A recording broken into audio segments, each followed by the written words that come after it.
Hello, I'm Brigantia Blackbird of Blackbird's Brew. Happy Sunday. I hope you are enjoying October, and I hope you will enjoy getting to know the god that I have decided to work with through this month, and that is the Norse God Loki.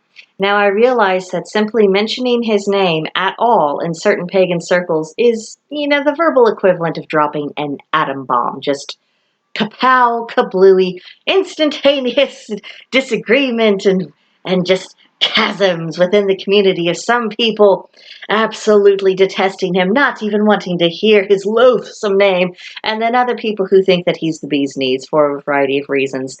Over the course of the next month, we are going to get into all of that. But before we can compare and contrast people's modern day reactions to him and analyze about what's really going on in his mythology, at least what we know of it, I think it's important to deal with some baggage first. So while this is the introduction to the god Loki, it's really kind of the introduction to why we're going to eventually be introduced to the god Loki. It's going to be an interesting ride through this month. So it all comes down to perspective. Does reputation match reality? Now, if any of us were to judge Loki solely on how he is represented in mythology and how he's viewed by certain modern-day Norse practitioners, then it would be very odd and even troubling for someone to want to work with him or even have undue curiosity about him, because in a lot of ways he's presented in this very antagonistic role without any redeeming qualities, at least at first glance. But as Loki started making his influence known in my life, and it was only last month that I began to realize that it was indeed him, and it wasn't just a figment of my imagination, and that there was something that needed to be addressed. One of the things that he asked me in one of my earlier meditations was, what would my personal story look like if it was told by my antagonist? And I think anyone watching this video, that would be a good question for all of us to ask ourselves. There's your life story from your own perspective and how you see it and how you've seen your choices and your personal evolution. But then imagine the person who doesn't think well of you at all, is more than happy to tell other people about your flaws. What if they were given the job of writing your biography? What would be the result? Now, in my own case, if my Jehovah's Witness relatives and former friends were to tell the story of my life, it would be very different than how I would tell it. So here are the facts. The facts are, I was raised in a Jehovah's Witness family. I left the religion in 2013, and a few months later, I began a serious study of Wicca. Those are the facts. Now, from the point of view of my Jehovah's Witness community, I was given an outstanding upbringing by devout members of the faith who had very long histories in it. And then I committed the highest of treasons by rejecting that faith. And that is a rejection of Almighty God and my family and my friends and the congregation I grew up in and every Jehovah's Witness I ever came into contact with. Leaving it was quite literally the worst thing I could have possibly have done from their perspective. And so because of my actions from their perspective again, I will deserve to be destroyed at Armageddon by God himself, and it's only right and just that he should do so. That's my life story from their perspective. Now, from my point of view, I was raised by a family. They did love me, didn't understand me, but they loved me, and they meant well.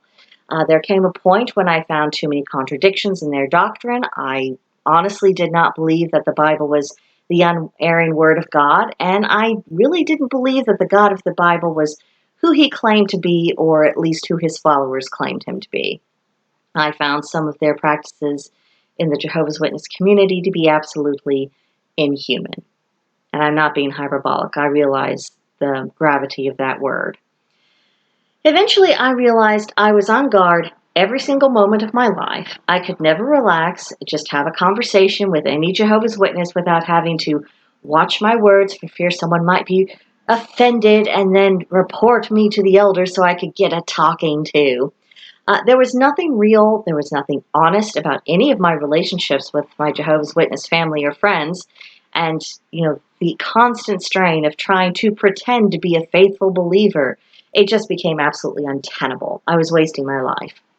And if I was going to have a life of any kind, and let alone having a clear conscience, I had to leave that religion. And I knew it would cost me, my family, my friends, everybody I ever knew. But I knew that's what had to be done. So I did it. And then after I left it, I investigated a variety of religions, and I found myself more interested in Wicca than I was in the others, and then the rest is history. Now, both stories, told from the Jehovah's Witness perspective and my own perspective, are in accordance with facts. They are both based on fact. But which story is truth? Now, I think it's easy to see the point of it at this particular juncture. And you can probably see in your own life, just the differences between what your worst enemy would say about you and what you would have to say about yourself, including, both your victories and your failures, your mistakes and your good decisions in life. You can see how everything could both be related to the facts, but how those facts are presented and the context in which they're presented and the values of the person telling the story and the person listening, it all creates this huge conundrum. What is the truth? And if misunderstandings of this kind can happen, amongst us mere mortals, then doesn't that make it more than a possibility that we human beings could misunderstand the deities, misunderstand their actions, their roles, why they've done the things that they've done, their very nature of their character? Isn't it possible that maybe we could reach the wrong conclusion, and then over time, a different conclusion is reached, and we might have different reasons for that? It's possible. And if nothing else, I think it's worth asking ourselves, should we just accept the opinions of other people as fact? Or should we trust our own senses and make a judgment accordingly? Is it right and proper or correct to farm out our thinking process to other people and just abide by their conclusions and never examine anything ourselves? I think it's a dereliction of duty as a human being, let alone a practitioner of witchcraft, let alone as a pagan. I think simply as a living, breathing human being, we have the duty to ourselves to look at evidence, look at fact, look at experience, look at cause and effect, and look at our own senses and what they are telling us, and use it to make up our own minds. Simply regurgitating other people's opinions is not the same thing as having an opinion ourselves. And I think it's important not to lose sight of that, whether we're talking about whether or not we would choose to have dealings with Loki, or whether, just even the simplest decisions in our own personal lives. Who's in our life? Who's in charge of our life? Is it other people or is it ourselves? Autonomy, independence, self-determination. Something to consider. Now, in the case of Loki, I'm going to deal with three big issues. I think most of the other issues that have to do with why people might react to Loki one way or another, I think they're all derived from these three main issues. So I'm going to deal with the underlying causes, and then as the weeks go on, I might get more into more particulars. The first issue is the issue of having an unreliable narrator. Now, the Norse myths, as what happened with Celtic myths and many other cultures, is that essentially the stories we have inherited are stories that were told by Christians, usually Christian monks of one variety or another. Now, even if these Christian monks were simply trying to make a record of what the local pagan peoples believed, that doesn't mean that they are not listening with a completely objective viewpoint. They're not a blank slate. They still have the perspective of a Christian background. And the perspective of a writer has a huge effect on how they process information that they're told, how they interpret it, and ultimately how they present it later. Now, this is even more magnified if the writer has an outside goal. For example, someone who wants to eventually persuade a population to their worldview, to their religion, to their way of life. Another thing that comes up with this is that for a variety of reasons, and this isn't just a Christian issue, this occurs within Norse pagan circles as well, is that essentially it has been an equating of Loki with the devil figure from Christianity, along with the concept of Ragnarok, which has really strong correspondences with the Christian ideas of Armageddon. And all of this paints a picture, and it prejudices the mind, it elicits an emotional response. Now, once emotion takes root in our mind, and it gains strength, because we continue to give it fuel. We continue to give things that give strength to that emotion. It bypasses the analytical process of clear thinking. And this is especially prone to happen when fear is involved. Now, as an example of what fear can do, look at what happened when the world was led to believe that a virus with a survival rate in excess of 99% was somehow an automatic death sentence, or it was a guarantee of hospitalization with the most severe symptoms. Now, it's been shown time and again from a variety of sources that the virus in question poses no such great threat to humanity. But still, people believe that it does, and they react very emotionally, even hysterically, when they're presented with evidence or a line of reasoning that contradicts that belief. This is cognitive dissonance. And what I'm suggesting here in this video is that there is a similar process of cognitive dissonance that has occurred where Loki is concerned. Now, this fear of Loki has been cultivated over many centuries. And I think that's why some people react to him so viscerally, why some people don't even want his name mentioned in their circles.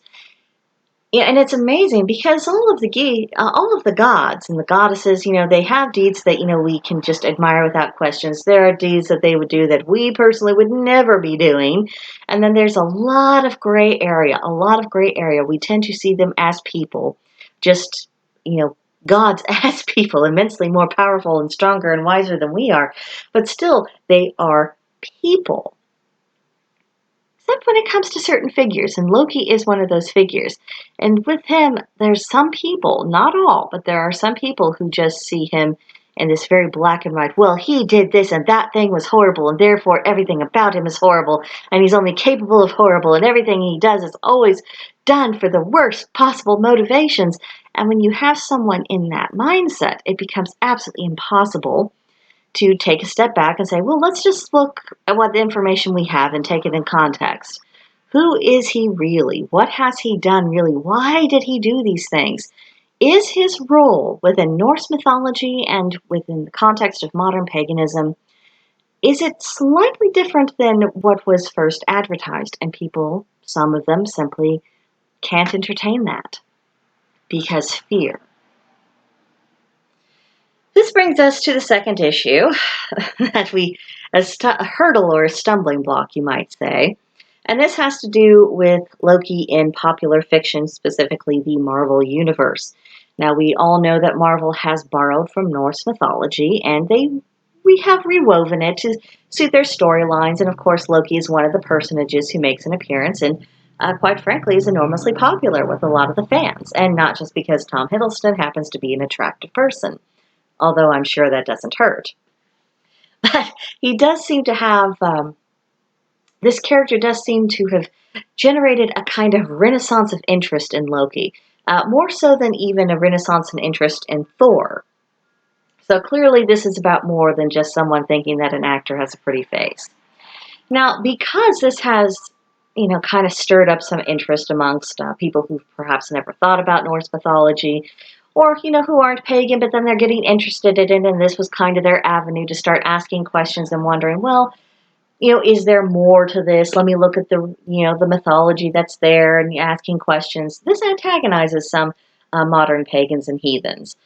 One of the reasons I'm often given is that Marvel has not stuck to the mythology that we find in the Poetic Edda or the Prose Edda or, Havamal or anything else that we've inherited from ancient Norse culture.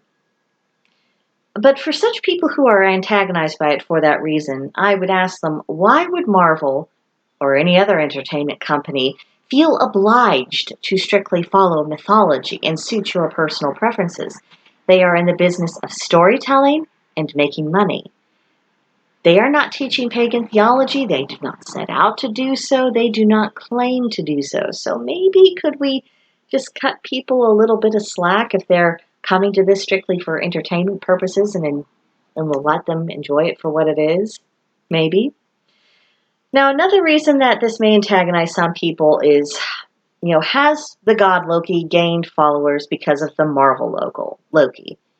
Undoubtedly. And it goes without saying that a certain percentage of those people have not really investigated Norse mythology, at least not beyond a cursory level. and they cannot distinguish between the God Loki and the character Loki. Now, does it follow that everyone who works with Loki is a fan of the Marvel movies and it's all Marvel's fault that they're now taking up space in the pagan community? No. But some are. But some of the ones who are there, this might be the beginning of other things. So, maybe we could calm down a bit. Another thing is everyone who works with the god Loki unable to tell the difference between him and the Marvel character Loki? No. But some are. Some of them may eventually come to realize, oh, okay, there are a lot of differences here. I'm going to look at that. I'm still really interested in it all, but I'm going to be able to mentally separate, what's for entertainment and what's for more spiritual purposes. And then there'll be others who never do, but, they'll get bored. They'll go. It happens all the time. So maybe we could take some of the pressure off and realize that we can talk about Loki without immediately condemning him or condemning people for thinking that they've just been led astray by Marvel. Now, the last issue I want to touch on with stumbling blocks about what makes it really difficult to examine Loki and talk about it in pagan circles is because I think there is an ongoing misunderstanding of the necessary and the inevitable role of chaos. And I'm talking about the energy of chaos. Now, the reality is, and this is admittedly an indictment against some modern pagans, but we have to take into account that we don't have a whole lot of teaching voices that push people beyond some of these erroneous ways of thinking. So it isn't always people's fault. Sometimes they're just on autopilot. And what I mean by that is that some people, when they become pagan, they're just switching out surface level details. Let's say they were Christian before, so instead of praying to God or to Jesus, they pray to Odin or Thor or to someone else in the pantheon. Instead of wearing the cross, they might wear the hammer.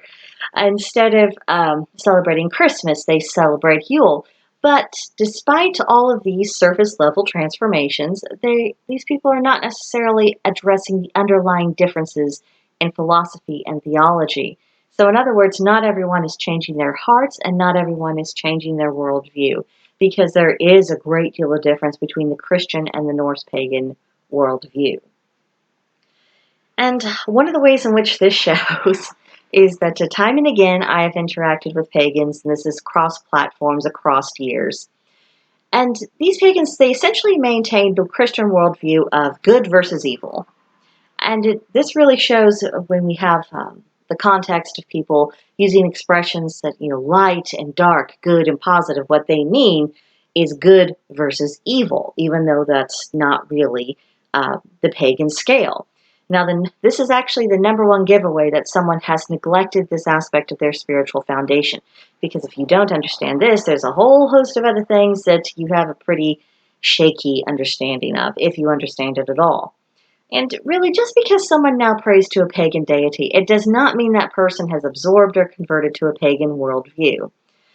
But beneath the surface and beneath the outer trapping, that person who's just made the surface level changes, they're essentially the same as they always were. There is no great difference between who they were as a Christian and who they are now as someone who claims to be pagan. Now, when it comes to the issue of good versus evil, it is acknowledged within paganism that evil certainly exists. But what is evil? Evil is essentially corruption. It describes something as trying to pervert it, trying to twist something, trying to take it out of its proper place and proper context and make it something that is damaging. Now, this is a powerful force to be sure, but it's not an imposing and equally powerful force to the idea of good or ethics or morality. The scale in paganism is not good versus evil. What the scale is order versus chaos. And neither order nor chaos is inherently good or evil. It just describes the state of being and the manner in which energy behaves and the manner in which it manifests. We have order, which provides structure, and then we have chaos, which breathes life into the structure. If we have too much order, we have stagnation. If we have too much chaos, then everything just dissolves and scatters and just poof, it's all gone and it can't come back into structure. So we're really concerned with the equilibrium of order and chaos. That is what matters. Ethics is a separate question. Good and evil is a separate question, and it's best not to confuse the one with the other. And when we think in the context of Norse mythology, we are seeing Odin, who is representing order, and then we see Loki, who is representing chaos. And a lot of problems happen when they are out of balance and out of whack, and when there's not a good equilibrium between the two of them. Just something to think about as we go forward in October. Now, when it comes to mythology, I do tend to think of it as the beginning of wisdom, but not the end. And the mythology we've inherited, in an admittedly imperfect state, it represents a chapter in the existence of the gods. We don't know for sure, how they began before that point. We don't know how they have evolved over the centuries, or if they perhaps go through a process of reincarnation or some kind of spiritual renewal that they undergo on a periodic fashion. There's a lot we don't know. But to think that they have stayed stagnant from, let's see, the 5th, 6th century to today, that's just not something I can really believe. Look at how much we ourselves evolved through different stages of our lives. If you compare who we are as 5-year-olds to who we are at 15 and then who we are at 35, this is a different person. You make different decisions. The level of maturity is different. The skill level is different. The worldview is very different. So I think it's worth having an open mind that maybe we are beginning to interact with the gods not as who they were, at least not solely, but who they are now and what they're doing now. Something to think about. Another thing to consider is that the past relationships between a particular deity and a certain group of people, it does not remain static. We are not our ancestors. We live in a very different culture, very different society. We are governed very differently. Our economics are quite different. Our technological capabilities are really very different. And this has had a huge impact on our own process of evolution. So it's not going to be the same on that basis alone. Another thing that affects how it's not going to be the same is our reactions to a particular god, whether it's to their mythology, to their very presence, whether or not we show them respect, whether or not if they ask us to do something, if we actually follow through and do it. This all plays a role in how things go. We are forging relationships with them in real time. So this is why I think, as I said in the beginning, it's good to question our own premises from time to time. Ask ourselves whether or not something makes sense and if it's logically consistent. We might discover that our original conclusions about, be it Loki or anything else, were completely right all along. Or we could find that there were details we hadn't previously considered or included in past equations and maybe it's a bit more complicated. It's even possible that our first conclusion was completely in error. Now, going through this month and as I'm working with Loki more and more, what you're going to be seeing on this channel is the result of my experiences, the result of my meditations, the result of my thinking process, and really the result of the kind of work that he came into my life to do. We have a certain task that we are working together on, or rather, he's giving me nudges and then I'm doing what I need to be doing. And that's the process that you're going to be watching. I have heard from devotees of Loki, people who do consider him to be their patron. They say that what you expect of him, essentially what you project onto him, is the kind of energy he is more than willing to project back to you. If you are not going to look at him with your own eyes and form your own conclusions on the basis of his dealings with you, then he is said to accommodate your prejudices, for good or ill. So if you ever contemplate working with him yourself, I would suggest having as open a mind as what you possibly can. I've been approaching him very openly, and so I think I've been getting a lot of openness in return. So we'll see how things go. But I think that's it for right now. Next week we will get more into depth with this, so I hope you will come back for that. But for now, bye-bye.